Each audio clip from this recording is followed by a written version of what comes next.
What's up, guys? This is Ray. Welcome to Age Famous, and today we're going to be talking about the 2018 Japanese movie Sunny, or 3-2, which you can also pronounce as Sunny in Japanese. And this is not the remake of the Korean movie Sunny, which the remake came out later on in the year. This movie actually came first earlier.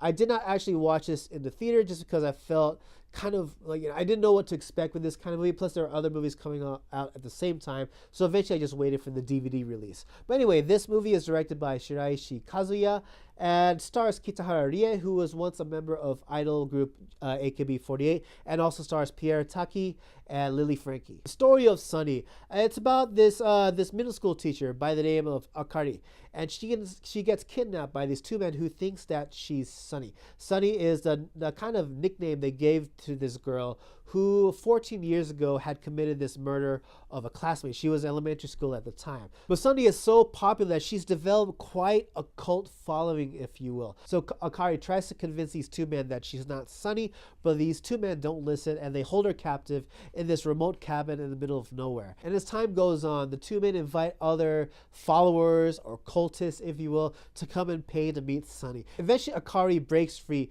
Then she starts to violently retake control of the situation. As far as the positives I have to say about Sunny, well, I thought it started off really great. I mean, it has the makings for a really intense stalker thriller, and that's what you get. That's the kind of vibe you get in the beginning of the story. And you have Pierre Taki and Lily Franky. They're absolutely terrifying as these cultists who just praise Sunny, but at the same time, they kind of praise her in a really unique and violent way.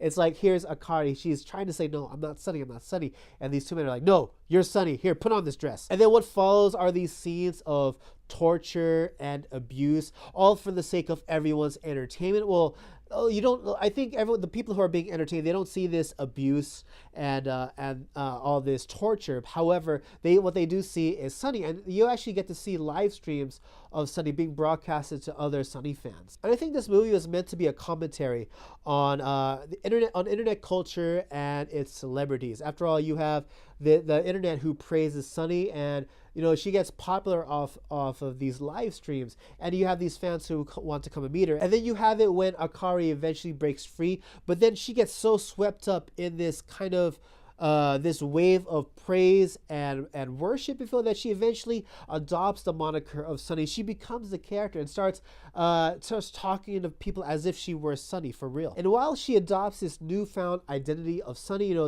this girl who 14 years ago murdered a classmate, she tries to console a student who's very much close to exploding and doing the same kind of thing that Sunny committed 14 years ago. And then one thing that you can definitely take away if you watch the trailers of this movie is that this movie does get pretty violent, and as the movie goes on, the body count gets higher and higher. And I think it's satisfying if you're looking for that kind of movie.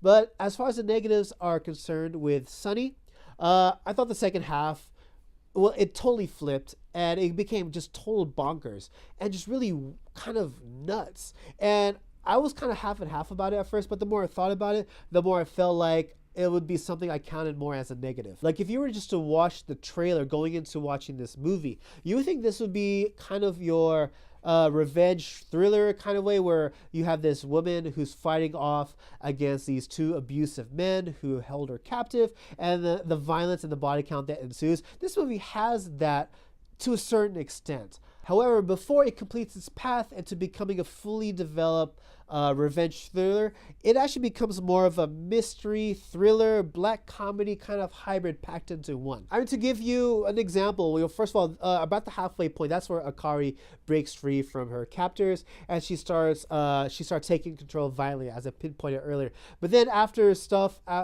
more stuff happens, in one of the next scenes, it's showing Akari sitting down at the dining table with her captors and cultists, just having a nice hot meal together. And it's just kind of, where did this movie go? What kind of direction did this movie turn to? It just felt kind of weird, and it's not the kind of path I was expecting.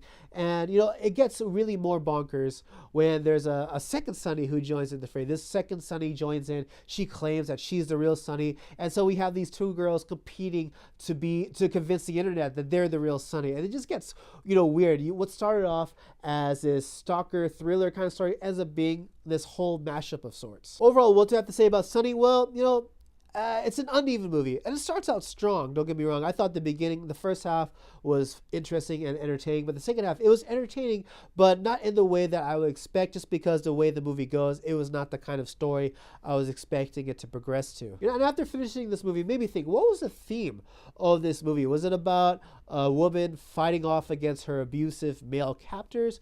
Was it a commentary on internet celebrities and also comparing followers to cultists? I think this movie was a little bit of both of those, plus a little bit more, but it ended up being this kind of weird mashup that I don't know if I would like 100%. I don't know if I'd recommend this movie personally, but if you want to watch an interestingly weird kind of movie, then definitely might be something for you to check out. But for me personally, I don't know if I'd fully 100% recommend it. But yes, those are my thoughts on Sunny. What did you guys think? Please let me know in the comment section below. If you enjoyed this video, please leave a like. If you're new to my channel, please subscribe. And if you really dig my content, please know you can support Asian Films via Patreon for as little as $1. And yeah, that's about it for me, guys. And as always, everyone, thank you so much for watching. I hope to see you all again in the next video. Take it easy.